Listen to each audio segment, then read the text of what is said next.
Before we get started, there's a couple things I need to talk about. One is the equipment that I use.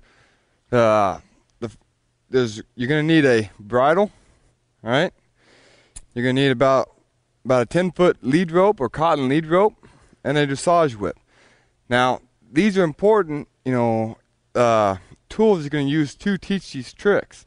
The other thing you're gonna need are PC boots or boots that protect the horse's legs, all right? Because during these tricks, if they stumble or they move a foot quick, they can catch themselves, and cut themselves or damage their legs. So it's important to keep the horse protected at all times. The first trick I'm going to teach you is teach your horse how to bow.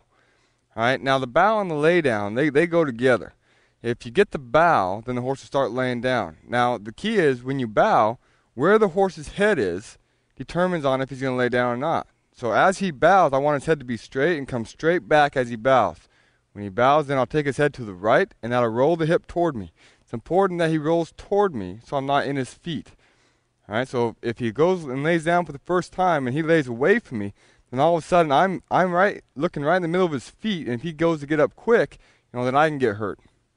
Okay, so we'll go ahead and put the bridle on and use the bridle, with this exercise.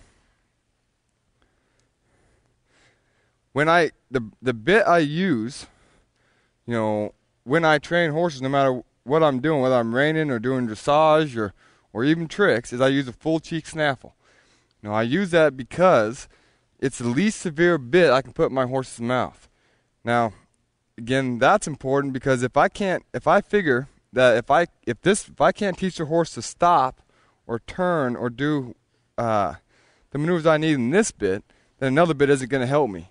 That's what's kind of crazy about the horse industry is if you go to a tack store, you can find, all kinds, of bits. You can find about 3,000 bits, different types of bits. So it's always been a kind of a mystery. What bit do you use?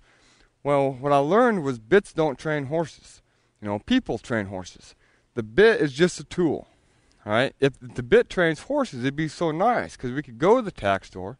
And we could go to this section on rearing up, so they'd have a bit there to stop rearing up, and one section that says stop bucking, and one section that says sliding stops, but they can't do that because bits don't train horses. So it really doesn't matter the bit you use. The bit I use is a full cheek snaffle because it's the least severe bit I can put in his mouth. All right, if I can't get him to respond with that, there is another bit that's going to help me.